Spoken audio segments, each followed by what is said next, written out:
પાર્ટીનું કામ તો એ કરે છે, હુંય કરું છું, અમે બધાય કરીએ, પાર્ટીનું કામ તો કરવાનું જ, પણ સમાજનું કામ એ જ તો પાર્ટીનું કામ છે. માત્ર પાર્ટીનું કામ નહીં, જનતાનું કામ, માણસનું કામ, લોકોનું કામ, એ જ તો પાર્ટીનું કામ. આદિવાસી સમાજના અનેક મુદ્દાઓ વર્ષોથી દબાઈ ગયા હતા. નેતા તો જથ્થાબંધ બન્યા, ભાજપમાંથી, કોંગ્રેસમાંથી, સાંસદો બન્યા, ધારાસભ્યો બન્યા, બોર્ડ નિગમના ચેરમેનો બન્યા, તાલુકા જિલ્લા પંચાયતના સભ્યો બન્યા, પણ મુદ્દા કોને ઉઠાવ્યા? એકમાત્ર વ્યક્તિનું નામ જો આવે તો એ ચૈતરભાઈ વસાવાનું નામ આવે, એને મુદ્દા ઉઠાવ્યા. એને સમાજના દરેક પ્રશ્નોને વાચા આપી, સમાજની વચ્ચે જઈને અને સરકારની સામે જઈને વિધાનસભાઓની અંદર ઊભા થઈને બધી જ જગ્યાએ સમાજના મુદ્દાઓને વાચા આપવાનું કામ કર્યું. ભાજપને પસંદ ન આવ્યું. મને તમે એમ જવાબ આપો કે ચૈતર વસાવાને ધારાસભ્ય કોણે બનાવ્યા? લોકોએ કે લોકોએ બનાવ્યા ને? લોકોએ બટન દબાવ્યું, સમાજે બટન દબાવ્યું તો એ માણસ ધારાસભ્ય બન્યા. ધારાસભ્ય જનતાએ બનાવ્યા છે. એવું નથી ગડકો દડકો દહીં દડકો બની ગયો ધારાસભ્ય, એમ નહીં બને કોઈ. સમાજ જેને પ્રેમ કરે, લોકો જેને આશીર્વાદ આપે, એ માણસ ધારાસભ્ય બને. ચૈતર વસાવાને ગુજરાતભરના આદિવાસી સમાજે અને ડેડિયાપાડાના લોકોએ આશીર્વાદ આપ્યા, કામ કરવાના આશીર્વાદ આપ્યા. એને કામ કર્યું અને જેલમાં પૂર્યા, તો સજા તો લોકોને પણ થઈ ગણાય ને. લોકો પાસેથી ચૈતરભાઈ અને સજાની મજા પણ જો કે આ ભાજપ વાળા ખુલ્લેઆમ ટીવીમાં એમ બોલે છે કે ચૈતર વસાવા ભાજપમાં જોડાઈ જાય તો હમણાં બહાર આવી જાય. એનો અર્થ શું થયો કે ભાજપનો પટ્ટો ગળામાં ઘાલીને બળાત્કાર કરો, ખૂન કરો, ચોરી કરો, ચપાટી કરો, કઈ વાંધો નહીં, પણ ભાજપની સામે રહી અને ગરીબ માણસનો હાથ પકડશો, ગરીબ માણસનું આંસુ લૂછવાનું કામ કરશો તો જેલમાં પૂરશે. ભાજપની સામે રહીને કોઈનું આંસુ નહીં લૂછવાનું. ભાજપમાં જોડાઈને કરો બળાત્કાર તો તરત જ તે હર્ષ સંઘવી શાબાશી આપશે, બહોત શાનદાર કામ કિયા. એનો અર્થ એ થયો કે ચૈતર વસાવા ભાજપમાં જોડાય તો સજા માફ, અને ભાજપમાં ન જોડાય તો જેલમાં પૂરી દેવાનો. મુદ્દો હવે ચૈતર વસાવા નથી, મુદ્દો વ્યવસ્થા આખી કેવી રીતે હાલે છે એનો મુદ્દો હવે તો આવ્યો. ચૈતર વસાવા મુદ્દો નથી, મુદ્દો એમ છે કે ભાજપ ધારે તો જેલમાં, ભાજપ ધારે તો મહેલમાં, ભાજપ ધારે તો સડક ઉપર, ભાજપ ધારે તો આસમાનમાં. એમ નહીં હાલે. જનતા જેને આશીર્વાદ આપે એ જ વિધાનસભામાં, એ જ મહેલમાં બેસશે, જનતા જેને આશીર્વાદ નહીં આપે એ ઘરે બેસશે, એમ વ્યવસ્થા હોવી જોઈએ. જય જોહર, જય આદિવાસી. વરસાદ સરસ આવે છે, તમે મન મૂકીને વરસો. માવઠું આપણને નહીં ફાવે, અમે હેલીના માણસ, ઝાપટું આપણને નહીં ફાવે, એટલે મન મૂકીને વરસ. એમ ચેતરભાઈ અત્યારે જેલમાં છે તો જેલ સુધી અવાજ તો પહોંચવો જોઈએ ને, બરાબર. ચેતરભાઈ શા માટે જેલમાં છે ખબર છે? કારણ કે એ વર્તમાન આદિવાસી સમાજ ના જે વિદ્યાર્થીઓ છે એ વિદ્યાર્થીઓની શિષ્યવૃત્તિની વાત કરે છે. એ અંદર જે આંગણવાડીઓ છે એને સારી બનાવવાની વાત કરે છે. ચેતરભાઈ વસાવા એ દવાખાનાની વાત કરે છે, પણ ભારતીય જનતા પાર્ટીને એમાંથી કશું જ કઈ કરવું નથી. એટલે ભાજપને દુખે છે પેટમાં અને કૂટે છે માથું, એટલે ચેતરભાઈ વસાવા જેલમાં નાખ્યા છે. ચેતર વસાવા એ જેન્ઝી ના નેતા છે ને, અને જેન્ઝી લોકો શું કરી શકે? જે પ્રધાનમંત્રી આ ભૂમિ ઉપર આવે તો એ ગાડીઓ મૂકે, બસો મૂકે, પણ એનાથી માણા ભેગું ન થાય. પણ ચેતરભાઈ વસાવા ખાલી એક હાકલ કરે એટલે લાખો આદિવાસી ભેગા થઈ જાય. એ તાકાત એ ચેતરભાઈ વસાવાની છે, અને એ ચેતરભાઈ વસાવાની તાકાતની સામે એને દબાવવા માટે, એને પરેશાન કરવા માટે એને જેલમાં નાખવામાં આવ્યા છે. પણ ચેતરભાઈ વસાવાની માએ પણ હવા હેર મૂઠ ખાધી છે। चैतर છે चैतर, नाम सुन के फ्लावर समझा था क्या, कभी झुकेगा नहीं, એ ક્યારેય ઝુકે એમ છે જ નહીં। એ આ તાનાશાહી સામે, આ સરમુખત્યારશાહી સામે એ મોરે મોરોની ભાષામાં એ લડાઈ લડી રહ્યા છે। આપણે બધાએ આજે ભેગા થઈ અને સરકારને કહેવાનું છે કે તમે જેટલો હેરાન કરશો, જેટલો પરેશાન કરશો, એ દિવસે ને દિવસે વધારે મજબૂત અને એનથીને પણ વધારે મજબૂત બની એ બહાર આવશે। એટલે મહેરબાની કરીને હેરાન કરવાનું, પરેશાન કરવાનું બંધ કરી દેજો। આ છોટા ઉદયપુરની ભૂમિ પર ઊભો છું। આ છોટા ઉદયપુરની ભૂમિમાં અમે ચેતરભાઈ વસાવા સાથે આવ્યા હતા। અહીંયા પુણ્યવાટ કરીને સ્કૂલ, સાચું ને? એ સ્કૂલની અંદર બાળકો હેરાન પરેશાન થઈ ગયા હતા, ત્યારે એ બાળકોને ન્યાય અપાવવા માટે આજ છોટા ઉદયપુરની ભૂમિ ઉપર એ અમે આની પહેલા પણ આવ્યા। આપણે કેવડિયાની અંદર એ સાયકલો દેવામાં આવતી હતી બાળકોને, એ સાયકલો હરતી હતી, હવે બધી જ સાયકલો ગાયબ કરી દેવામાં આવી। તમને મળી? કોઈને નથી મળી ને? ચેતરભાઈ વસાવાએ પ્રશ્ન ઉપાડ્યો, ચેતરભાઈ વસાવા અહીંયા જઈને લાઈવ કર્યું તો એ સાયકલ ગાયબ કરી નાખી। હવે તો ચેતરભાઈ વસાવાને ગાયબ કરી નાખ્યા। બોલો, તમારે અહીંયા એક નદી છે, ભારત નદી ઉપર સિરોજનો બ્રિજ આવેલો, પુલ આવેલો। આ ગુજરાતમાં પહેલો એવો દાખલો હોય છે કે ડાયવર્ઝન બનાવવા માટે 5-5 કરોડ રૂપિયા નાખવા પડે છે, પણ એ પુલ નથી બનતો। ચેતરભાઈ વસાવા આવ્યા હતા ગયા વખતે, મને યાદ છે, આવો જ વરસાદ ચાલતો હતો અને અહીંયા એ ડાયવર્ઝન છે, આની પહેલા 2.5 કરોડ, પછી 4 કરોડ ને હવે કંઈક નવું ટેન્ડર આવ્યું છે। જેટલામાં પુલ બની જાય ને એટલામાં નવા ડાયવર્ઝન બનાવવા રાખે છે। સાચું ખોટું? આ નડે છે ભાજપને, આ નડે છે કે જે વ્યક્તિ તમારા પ્રશ્નોનો, મુદ્દાના નિરાકરણ માટે અહીંયા આવીને બોલે એ નથી પસંદ। આજ ચેતરભાઈ વસાવા આદિવાસી સમાજના હક, અધિકાર અને ન્યાય માટે, જળ, જમીન અને જંગલ માટે, આજ આદિવાસી સમાજના જે સર્ટિફિકેટો છે, જે સાચા સર્ટિફિકેટો છે, એને માન્યતા પ્રમાણપત્ર મળે એના માટે સતત લડી રહ્યા હતા। અમે આજ છોટા ઉદયપુરની ઘણી બધી શાળાઓ, આજ ભરૂચની ઘણી બધી શાળાઓની અંદર શિક્ષકોની ઘટ હતી, ત્યારે આમ આદમી પાર્ટીના નેજા હેઠળ રિવર્સ દાંડી યાત્રા કાઢી હતી। ગોપાલભાઈ ઇટાલિયા, મનોજભાઈ સોરઠિયા, ચેતરભાઈ વસાવા એ રિવર્સ કહી શકાય દાંડીથી લઈ અને સાબરમતી આશ્રમ સુધી આવ્યા હતા।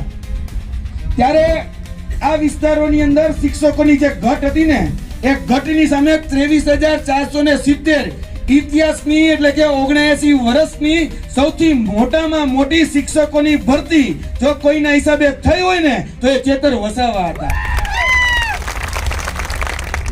આજ આદિવાસી સમાજની શિષ્યવૃત્તિ બંધ કરી દેવામાં આવી। જે પોસ્ટ મેટ્રિક શિષ્યવૃત્તિ યોજના આ બંધ કરી દીધી। તો અહીંની જે આદિજાતિ કચેરી છે એનો ઘેરાવો કર્યો એટલું જ નહીં, અહીંની હોય, નર્મદાની હોય, દાહોદની હોય કે પછી ગાંધીનગરની બિરસા મુંડા કચેરી હોય, એનોય ઘેરાવો કર્યો અને પછી વિધાનસભાનો ઘેરાવો કર્યો અને તમારી અટકેલી 550 કરોડની શિષ્યવૃત્તિ જે બંધ થઈ ગઈ હતી એ ચાલુ કરાવી એ ચેતર વસાવા છે। એટલે ચેતર વસાવા એ નામ નથી, ચેતર વસાવા એ બ્રાન્ડ છે, બ્રાન્ડ। અને ભાજપ કરતા મોટી બ્રાન્ડ છે, કારણ કે નરેન્દ્ર મોદી આવે તો ભીડ નથી આવતી। આપણે બધાએ જોઈ લીધું કે ડેડિયાપાડાની અંદર કાર્યક્રમ કરવા પડે છે। અહીંના ગૃહમંત્રી હોય કે અહીંના મુખ્યમંત્રી હોય કે દેશના ગૃહમંત્રી હોય કે પ્રધાનમંત્રીને આવીને કાર્યક્રમ કરવા પડે ડેડિયાપાડામાં, થયા ને? તોય ભેગું ન થયું, તોય જિલ્લા પંચાયત ગઈ, તોય તાલુકા પંચાયત ગઈ। એટલે ચેતર વસાવા બ્રાન્ડ છે, બ્રાન્ડ। એ ખબર પડી ગઈ છે। આ લડાઈ આપણે આપણા હક, અધિકાર અને ન્યાય માટે લડવાની છે। આપણા જે શોષણ કરી રહ્યા છે એની સામાન્ય લડાઈ છે। એટલે વધારે વાત નથી કરવી। ગોપાલભાઈ, મનોજભાઈ આપણી સાથે વાત કરવાના છે। આપણે ચાલીને પછી આપણે કલેક્ટર કચેરીએ પણ જવાનું છે। આ લડાઈ આપણે બધાએ સાથે રહી અને ચેતરભાઈ વસાવા જ્યાં સુધી છૂટે નહીં ત્યાં સુધી આપણે બધાએ ભેગા રહી ખભોથી ખભો મિલાવીને ટેકો આપીને સાથ સહકાર અને સહયોગ આપી અને લડવાની છે. બાકી ભાજપને કહી દેવાનું છે કે હાથી ઘોડે તોપ તલવારે, हाथी घोड़े तो तलवारें, फौज तो तेरी सारी है पर जंजीर में बंधा चैतर आज भी सब पे भारी है.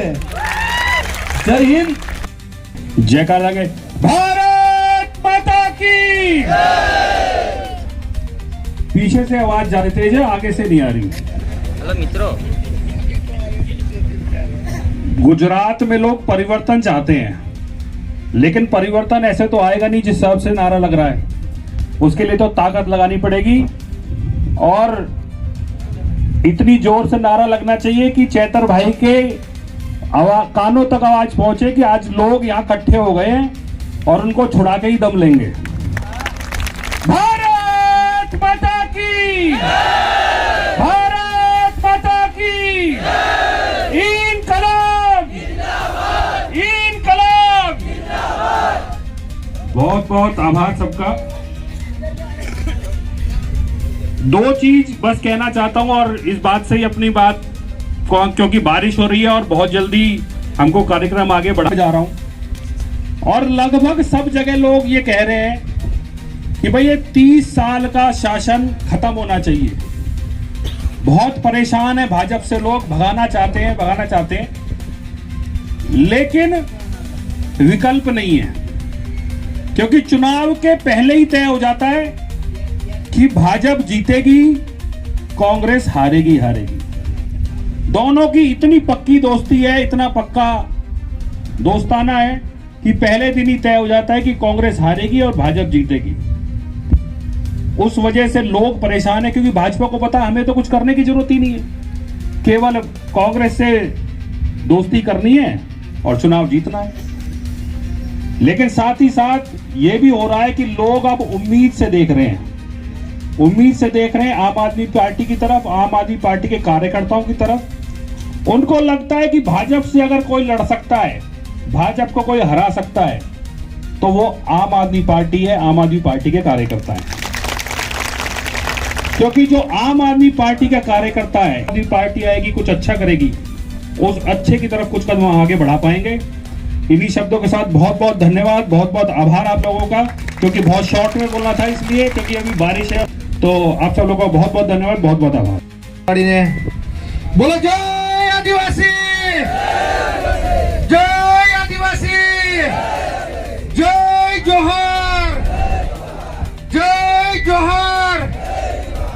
અહીંયા ગાડી ઉપસ્થિત આપણા જેઓ હંમેશા સરકાર સામે મજબૂતાઈથી અવાજ ઉઠાવે છે એવા આપણા ધારાસભ્ય શ્રી ગોપાલભાઈ માટે આપણે જોરદાર તાળીઓના ગણગણાટથી એમને વધાવી લઈએ.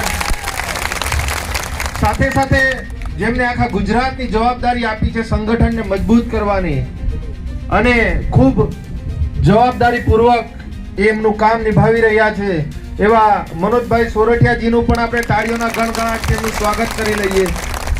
અને જેમને વિદ્યાર્થી નેતા કહે છે, આજે એમને ગાંધીનગરમાં સરકારના મુદ્દાઓ એ આ સરકાર સામે ઉઠાવે છે એવા યુવરાજસિંહ જાડેજા બાપુ પણ આપણી વચ્ચે પધાર્યા છે. તેમજ દિલ્હીથી આપણા ધારાસભ્ય શ્રી એવા દિનેશ મોહનિયાજી અહીં પધાર્યા છે.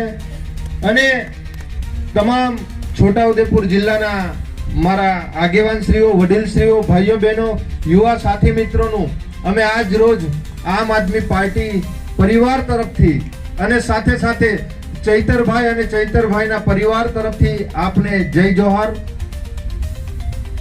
મિત્રો, આ અત્યારે હસ્તાક્ષર અભિયાન જે આપણા અલગ અલગ જિલ્લાઓમાં ચાલી રહ્યું છે, આજે ચૈતરભાઈના સમર્થનમાં આજે ખૂબ લોકો અને દરેક સમાજના લોકો આજે ચૈતરભાઈને સમર્થન આપે છે. ચૈતરભાઈ જેવી રીતે વિધાનસભામાં અવાજ ઉઠાવતા હતા, સરકાર સામે, પોલીસ પ્રશાસન સામે, આ તંત્ર સામે, એ ફોરેસ્ટ વિભાગ હોય, જળ જંગલનો પ્રશ્ન હોય, રોડ રસ્તાનો, શિક્ષણનો, આરોગ્યનો પ્રશ્ન હોય, એ તમામ પ્રશ્નો એ ખૂબ મજબૂતાઈથી ઉઠાવતા હતા અને પોતાનો અવાજ આ સરકાર સામે ઉઠાવતા હતા. એ જ આ ભાજપના નેતાઓને ગમતું નતું મિત્રો. અને અહીંયા આપણી સાથે આ પ્રદેશના લીડરો બેઠા છે. આપણા ચૈતરભાઈને ઉમરગામથી અંબાજી સુધીની મિત્રો 500 સીટોની જવાબદારી આપી હતી સાહેબને. કેટલી સીટોની? 500 સીટોની જવાબદારી આપી હતી. આ 500 સીટોમાંથી ચૈતરભાઈ રાત દિવસ એક કરી તમામ વિસ્તારોમાં આપણા ઉમરગામથી અંબાજી જ્યાં જ્યાં આગેવાનો એમને બોલાવતા હતા ત્યાં એ રાત દિવસ એમના પરિવારની ચિંતા કર્યા વગર ભૂખે તરસે તમામ સમાજના વચ્ચે જઈ અને એ 400 સીટો આ તાલુકા પંચાયત અને આ જિલ્લા પંચાયતમાં જીતાડી છે મિત્રો. એ જ આ ભારતીય જનતા પાર્ટીના નેતાઓને નથી ગમતું. એમની પર ખોટા કેસો કરવામાં આવે છે, ખોટી એફઆઈઆર કરવામાં આવે છે. અહીંયા આપણા છોટા ઉદેપુર જિલ્લામાં પણ આપણે આ છોટા ઉદેપુર તાલુકા પંચાયત આપણે અહીંયા બનાવી રહ્યા હતા, પણ આ ભારતીય જનતા પાર્ટીના નેતાઓએ આપણા જે આગેવાનો છે, આપણા જે સદસ્યો છે, એ લોકોને કિડનેપિંગ કરીને એ લોકો ઉઠાવી ગયા હતા ને. અને સાથે સાથે આપણા જિલ્લાના આગેવાનો પર પણ એ લોકોએ ખોટી એફઆઈઆર કરી. હું આ જસુભાઈ રાઠવાને આ જાહેર મંચ પરથી કહેવા માંગુ છું કે ભાઈ તમારી જો 56 ની છાતી હોય તો તમારે આ પેલી જે કિડનેપિંગ જે કામ કરો છો તમે, હા, તમારી પાસે એટલો જ પાવર છે અને એટલી બધી તમે જે આ 56 ની છાતી એવું તમે કહો છો તો ભાઈ તમારે એટલી સીટો જીતવી જોઈએ ને. શાના માટે તમે આ દિવાલો તોડીને તમે આ કિડનેપિંગ જેવો માહોલ બનાવ્યો? શાના માટે આ પોલીસોને તમે 500 મીટર સુધી ત્યાં આગળ ઊભી રાખી અને અમારા આગેવાનોને તમે 2-3 જણને ઉઠાવી ગયા? જો તમારી પાસે એટલી જો હિંમત હોત તો ખરેખર એ તાલુકા પંચાયતમાં તમારે ચૂંટણી કરાવી જોઈતી હતી, તો ખબર પડતી કે આમ આદમી પાર્ટીના જે એક વફાદાર કાર્યકર્તાઓ છે એ ખરેખર આ છોટા ઉદેપુર તાલુકા પંચાયત સીટ બનાવતા ને. અને એમના લોકો અને એ સાંસદ સભ્ય મિત્રો આખી બંદૂક લઈ અને ભાઈ તમે કોને ડરાવવા નીકળ્યા છો?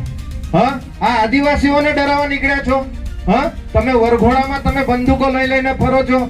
આ છોટા ઉદેપુરની પોલીસને પણ અમે કહેવા માંગીએ છીએ કે ભાઈ શું કાયદો આ દેશમાં શું બે કાયદાઓ ચાલે છે? તો તમે અમારા લોકો પર ખોટી રીતે અમારા જિલ્લા પંચાયતના સદસ્યો હોય, તાલુકા પંચાયતના સદસ્યો હોય, અમારા આગેવાનો હોય, એમની પર તમે ખોટી એફઆઈઆર કરો છો.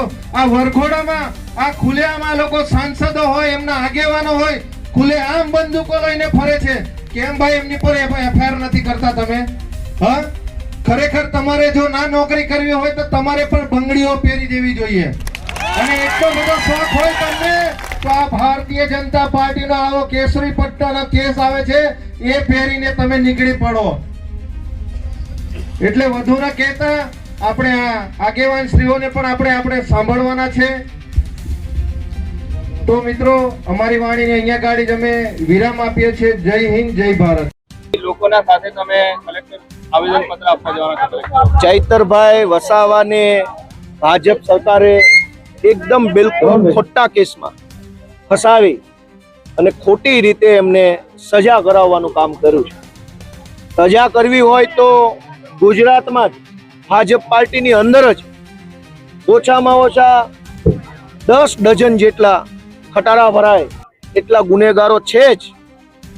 પણ એ બધા ગુનેગારોને છોડીને ચૈતર વસાવાને નિર્દોષ હોવા છતાં જેલમાં પૂર્યા છે. એની સામે આમ આદમી પાર્ટી તરફથી એક કેમ્પેન કર્યું કે દરેક જિલ્લામાં લોકોને મળી વાત સમજાવી અને જે લોકો ચૈતરભાઈને જેલ મુક્ત કરવાના વિચાર સાથે સંમત થાય એની સહી લેવાનું કામ અમે કર્યું.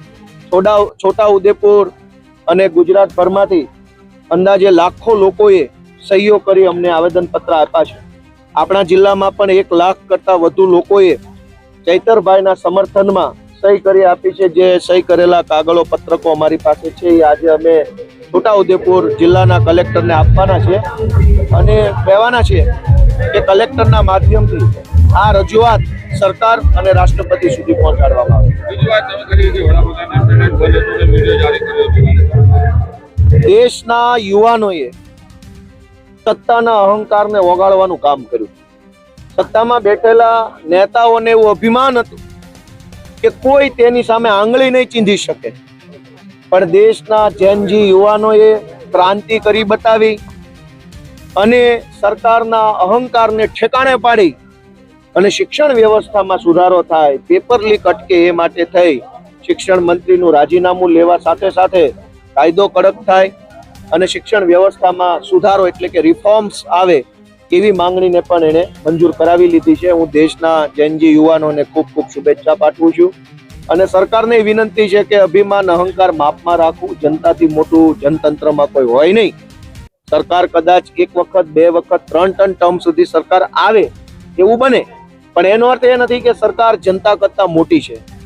છેલ્લે જનતા મોટી છે, જનતા મહાન છે. એ સબક બધા યાદ રાખવો જોઈએ.